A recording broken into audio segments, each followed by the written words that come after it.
आज से हम लोग स्टार्ट कर रहे हैं कोहेरेंस, जिसकी ये टॉपिक्स आपको थोरोली स्टडी करनी है। There is types of coherence, coherence के कितने टाइप होते हैं उनकी स्टडी। उसके बाद में कुछ रिलेशंस हमारे पास में तैयार होते हैं, जैसे कोहेरेंस लेंथ और कोहेरेंस टाइम का। प्योरिटी ऑफ स्पेक्ट्रल लाइन की, स्पेक्ट्रल लाइन जो कोहेरेंस में हमें कोहेरेंस के थ्रू हम लोग देख सकते हैं, उनमें कितनी प्योरिटी मिलती है और कितनी विजिबिलिटी मिलती है।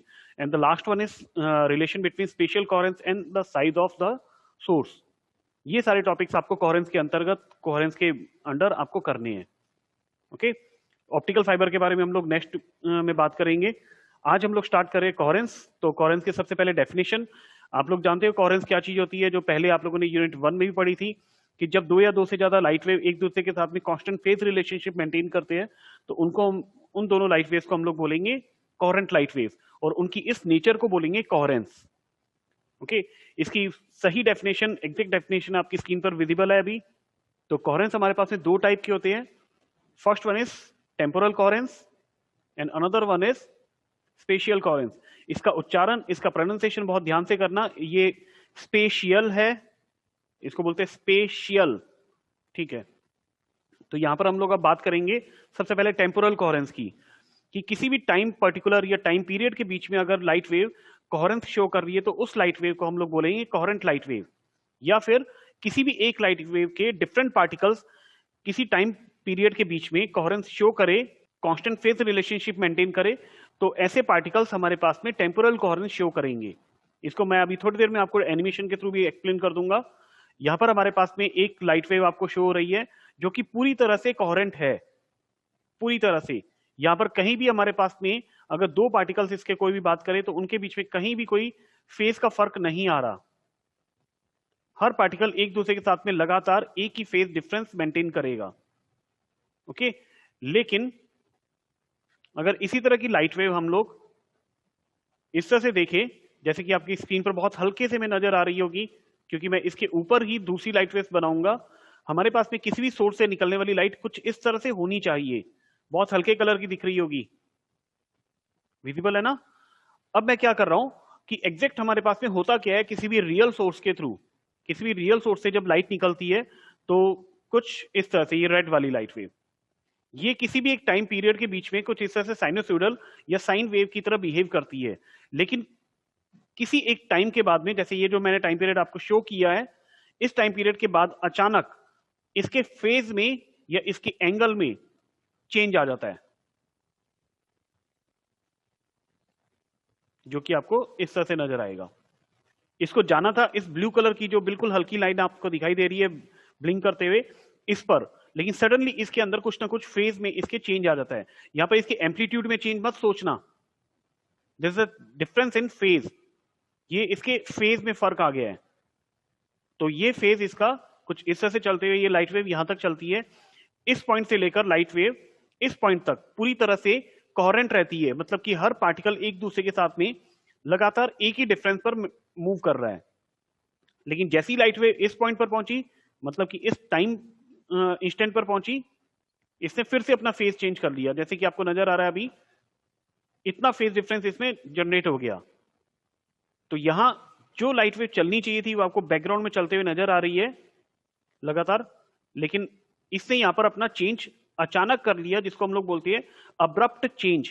इसी चेंज को हम लोग बोलते हैं उसके फेज में चेंज आ जाना, और यही हमारे पास में शो करता है कि यहां पर लाइट वेव कोहेरेंट नहीं रही, इस जगह पर कोहेरेंट नहीं है। बाकी ये दो ब्लू कलर की जो आपको लाइन दिख रही है डार्क कलर की, इनके बीच में लाइट वेव पूरी तरह से कोहेरेंट।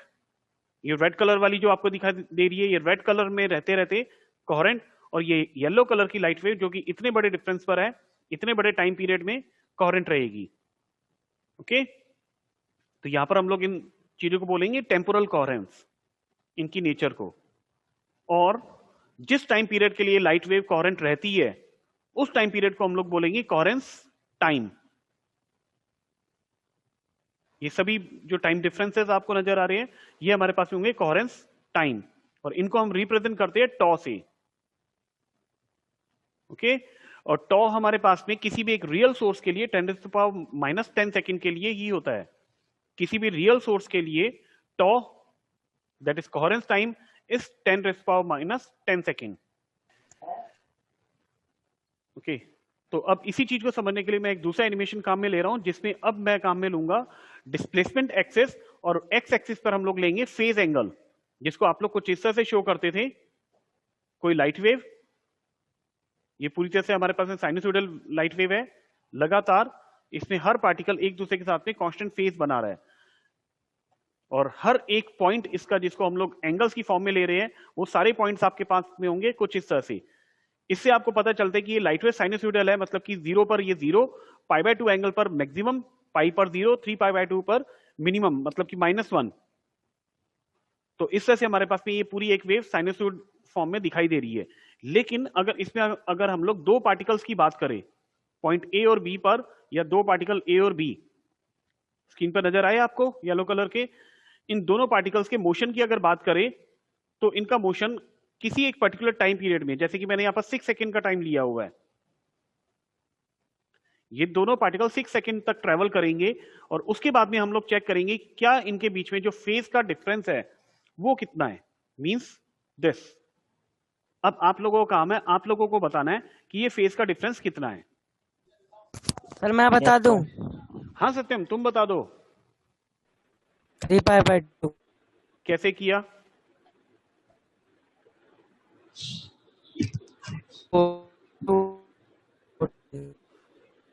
चलो ठीक है, प्रियांशी सर 3π/2।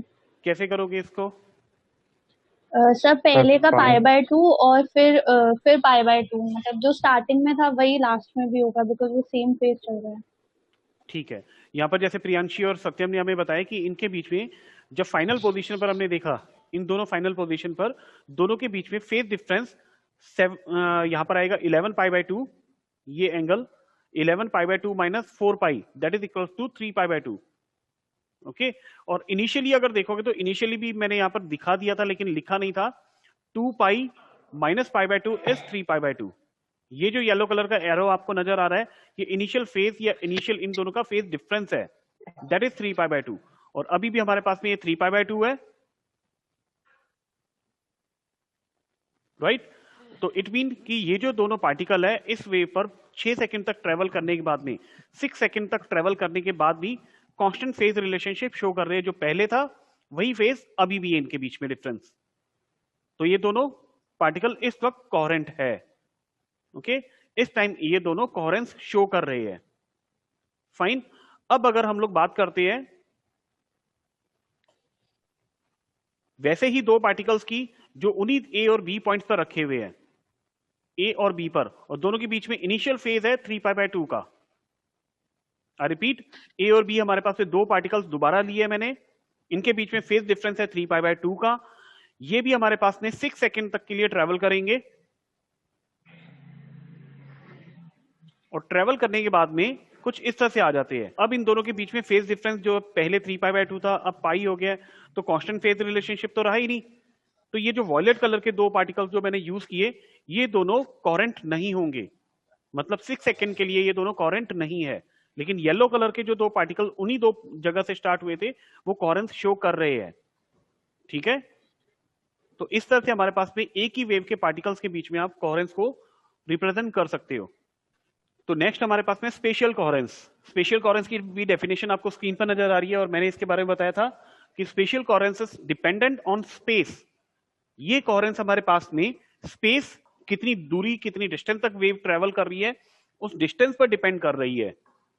इट मीन कि अगर कोई वेव हमारे पास में किसी एक डिस्टेंस तक चले और उतनी ही डिस्टेंस तक दूसरी एक वेव चले, जैसे कि मैं आपको स्क्रीन पर दिखा रहा हूं, यहां पर देखो एक रेड कलर की वेव हमारे पास में ट्रेवल कर रही है, और एक दूसरी वेव ग्रीन कलर की जो इस तरह से ट्रेवल कर रही है, लेकिन दोनों अलग अलग डायरेक्शन में जा रही है। पिछली बार हमने एक ही वेव को एक ही डायरेक्शन में लिया था, इस बार ये दोनों वेव अलग अलग डायरेक्शन में जा रही है, और दोनों में इनिशियल फेज डिफरेंस, पहली का फेज आपको नजर आ रहा है, ब्लू कलर का एरो लगा रखा है मैंने, दिस वन। ओके, और ग्रीन वाली वेव का जो फेज है वो ये इनिशियल फेज, प्रारंभिक कला कोण इसको बोलते हैं। और दोनों का अंतर जो है, दोनों का जो डिफरेंस है, वो हमारे पास में कुछ इस तरह से दिखेगा। इन दोनों के बीच में जो फेज का डिफरेंस है वो इतना। ओके, अब अगर मैं इन दोनों के पाथ पर, दोनों के रास्तों पर 2 पॉइंट मार्क कर देता हूं कुछ इस तरीके से, P1 और P2, ये 2 पॉइंट मैंने मार्क किए, और अगर इन दोनों पॉइंट्स के ऊपर पार्टिकल्स के डायरेक्शंस अगर चेक की जाए, जैसे अगर P1 पर देखें तो उस पर एक टेंजेंट या स्पर्श रेखा आप बनाओगे, उसकी डायरेक्शन ये होगी। P2 पर टेंजेंट बनाओगे तो वो कुछ इस तरह से होगी। अगर अब मैंने पार्टिकल्स को यहां से यहां तक मूव करवाया P2 तक, दूसरे को मूव करवाया P1 तक, चाहे इनको टाइम अलग अलग लगाओ, we don't care, but difference जो इन्होंने पाथ ट्रेवल किया है वो बिल्कुल इक्वल है, कि इक्वल पाथ ट्रेवल करने के बाद में इनके बीच में फेस का डिफरेंस कितना होगा, बिल्कुल उतना ही जितना इनिशियली था। मैं दिखा दूं वापस कि मैंने यहां पर कुछ भी इसमें चेंज नहीं किया कि इनके जो एंगल्स है इनको चेंज कर दिया हो, ये बिल्कुल ऐसे के ऐसे पैरेलल चलते हुए। सर फेस डिफरेंस हमेशा इक्वल रहेगा क्या? नहीं, मैंने ऐसा नहीं कहा है कि इक्वल रहेगा हमेशा। अगर इक्वल रहता है तो कोहेरेंट होगा। जैसे मैं यहां पर बार बार दिखाने की कोशिश कर रहा हूं, O से लेकर P2 तक और O से लेकर P1 तक पार्टिकल के ट्रेवल करने के बाद में भी उनके बीच में जो एंगल है वो उतना ही आ रहा है जितना उनके बीच में इनिशियल एंगल था। अगर ऐसा हो रहा है तो ये दोनों पार्टिकल जो P1 और P2 पर येलो कलर के डॉट दिखाई दे रहे हैं, ये दोनों पार्टिकल या ये दोनों वेव OP1 और OP2 डिस्टेंस के बीच में कोहेरेंस शो करेगी। ठीक है, किसी को भी प्रॉब्लम इसमें? इसको भी समझने के लिए मैंने डिस्प्लेसमेंट और एंगल का ग्राफ बनाया है। सेम थिंग, ओके, और इस पर भी सेम एंगल्स, बिल्कुल उसी टाइप से। और इसमें भी हमारे पास में पहली जो ऊपर वाली वेव है उस पर एक पॉइंट मैंने मार्क कर दिया A, वहां पर एक पार्टिकल पुट कर दिया दिस, और इसी तरह नीचे वाली वेव पर एक पॉइंट B मार्क किया और वहां पर पार्टिकल को रख दिया। अब ये दोनों पार्टिकल इक्वल डिस्टेंस ट्रेवल करेंगे, इक्वल पाथ ट्रेवल करेंगे, और उसके बाद में हम लोग देखेंगे क्या इनके बीच में फेज डिफरेंस सेम आता है या नहीं। इनिशियली इनके बीच में फेज डिफरेंस था π/2 का, आपको क्लियर नजर आ रहा होगा।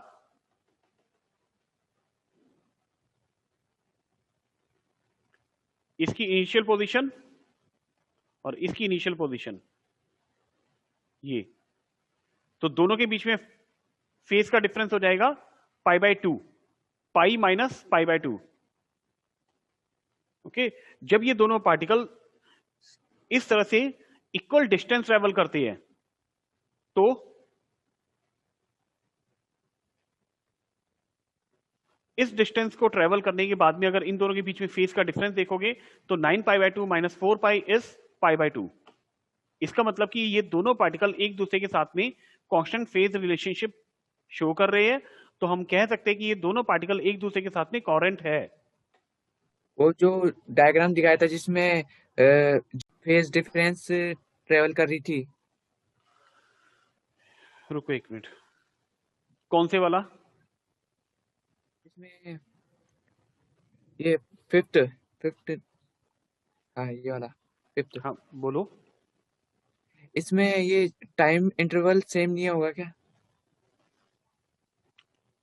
टाइम इंटरवल सेम, ओके, बिल्कुल मैं इसके बारे में बता दूं। राजेश का क्वेश्चन बिल्कुल सही है, यहां पर ये टाइम इंटरवल क्या सेम नहीं होगा? ये जो येलो कलर के एरोज मैंने दिखा रखे हैं, मैं इनको डार्कन कर देता हूं दूसरे ब्लैक कलर से। अकॉर्डिंग टू राजेश कि क्या ये हमारे पास में बिल्कुल इक्वल नहीं होने चाहिए थे? तो राजेश हमारे पास में यही चीज बताई गई थी कि इस पर्टिकुलर टाइम के अंदर लाइट वेव कोहेरेंट है, ये किसी दूसरे टाइम पीरियड के अंदर लाइट वेव कोहेरेंट है, और एक ही हमारे पास में तीसरा टाइम पीरियड ले लिया जिसमें लाइट हमारे पास में मैक्सिमम टाइम तक कोहेरेंट रहती है। किसी और को इसमें कोई डाउट?